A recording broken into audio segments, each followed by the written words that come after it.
Please welcome Annette. Yeah, I know. Good morning, everyone. I know. Yeah, I have to do this. I've been waiting for this moment to share my testimony. Okay, so my name is Annette Lozano. I got saved in the university when I was 19, but in those years, I was living a life of complacency in my relationship with God.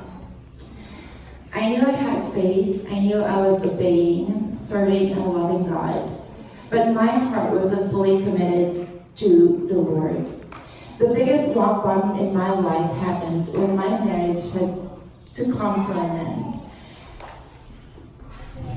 I won't go into all the details anymore, but it was a very painful turnaround of things, both for me and for my ex-husband.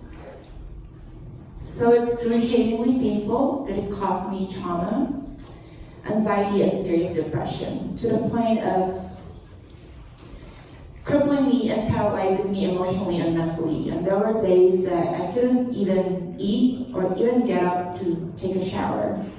Divorce to me is like death. When the divorce proceedings began in December of last year, it was a big blow to me. It was my first marriage. My ex-husband and I dreamed big dreams for us. We are both believers of Jesus. But where was God in the picture? On the sideline, on the back burner, and sometimes you won't even find him. When I thought all the blame goes to my ex-husband, my heart was also a complete disaster. That it resonated into my marriage. I thought I was ready to be a wife and a helpmate. My dreams of having a beautiful, loving family and becoming a mom suddenly crumbled into tiny pieces. I was so hopeless and broken. In between those times, I went back attending Oak Park Christian Center. On December 24th, 2018, on Christmas Eve service, I resurrendered my life to Jesus. The Holy Spirit just came upon me, comforting me that I can start all over again, that I am not a failure, I am forgiven, and that He will heal me. Praise God. Praise God. He told me once more that He loves me so much, regardless of my past, of what I'm going through, and my divorce and all the deep anguish, guilt, pain, and grief that come with it. I told myself I'm not going to cry. And those dreams that crumble into tiny pieces, well, they added shine to my already colorful life. What is meant for evil, God will use it for good. Amen. You know, when the glass is broken, they're just chunks of shattered glass. But when broken further into tiny, almost dust-sized pieces, they sparkle. God has a plan even for the broken fragments in my life. The remnants, things that I usually discard. God is making my brokenness my breakthrough. Amen. Amen. When I left our house in San Jose on Thanksgiving night last year, I totally had nothing with me, literally. But God provided for me so abundantly through the people in this church and even through strangers. From a stranger on the train to free services for my divorce paperwork, to the generous people in this church who opened their homes for me for my temporary shelter, to clothes, groceries, and even a brand new laptop when all my things got stolen in January, to the two people who went with me to my first court hearing, a job, and not to mention the daily miracles that God gave me and still giving me up to this day. Psalm 23 verse 4 says, "Even though I walk through the valley of the shadow of death, I will fear no evil." Praise God. I say that to myself over and over until fears and worries leave me. I'm still so amazed how God orchestrated everything. I have never felt God's love this tangible in my whole life. God is able to do exceedingly more than we can ask or imagine.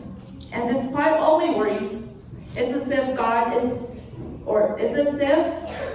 God winks at me saying, "Tolia, God has been transforming me and my heart inside out into a totally new person. And it's going to be a lifetime of transformation. My relationship with the Lord has never been the same. I hear God's voice now much clearer, more than ever. I call them God's breadcrumbs, just like in the children's story of Hansel and Gretel. They lead me as to where I should go or what I should do next.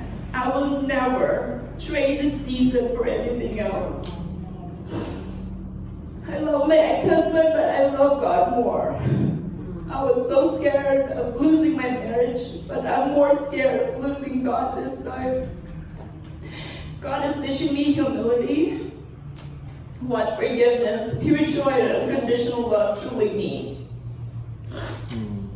It is that unconditional love that brought me to total surrender to the Lordship of Jesus Christ. He turned my mourning into dancing. I was crying out to God to restore my marriage, but God wanted to restore me first back to Him. God totally stripped me out of everything, including my husband, my marriage, and exposed all the deepest dirts that have been sitting in my heart for so long, so He can make me new again. You see, God will sometimes bring us in the desert for us to see that it's only Him we need. I will always be grateful for this arduous journey, for it has pruned me, strengthened me, and will continue to refine and maintain my heart for God's loving kindness and redemption. Excuse me. I still grieve over the loss of my marriage, but now I'm more secure knowing that my heart is at the palm of God's hands. Currently, my ex-husband and I are talking again. In fact, and pastors don't know about this yet. Last Sunday night, he drove all the way from San Jose to Concord, and we had an unplanned friendly dinner. Wow. Prior to that, we've been talking on the phone for hours, and the very words that I've been wanting and praying to God to hear from Him, from my ex-husband, that he still has feelings for me. I heard from him. He said that he still has feelings for me and all that.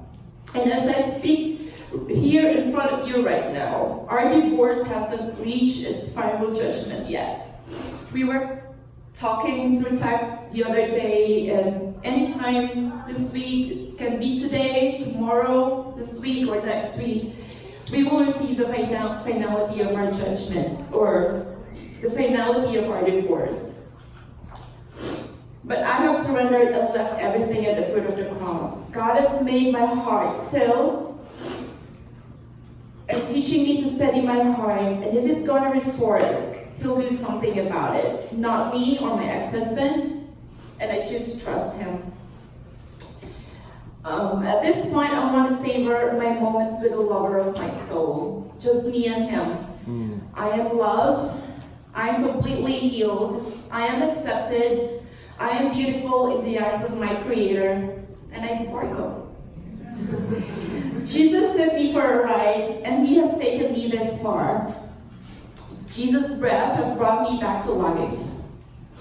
And I just want to say this, this song is one of my favorite songs. It's called Blessings by Laura Story. These are my favorite lines. And it says, what if your blessings come through raindrops? What if your healing comes through tears? What if 1,000 sleepless nights are what it takes to know you're near? What if trials of this life are your mercies in disguise?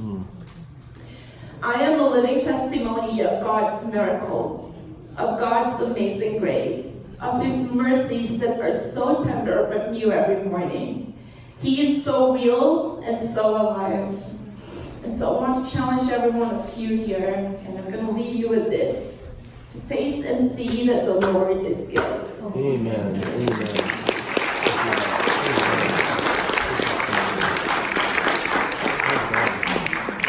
Okay.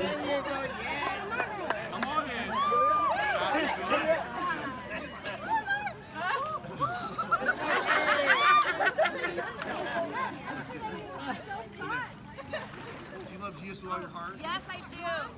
Is her walk Serve okay? the rest of your life? Absolutely. Put your hands up in front of you. I now baptize you in the name of the Father, Son,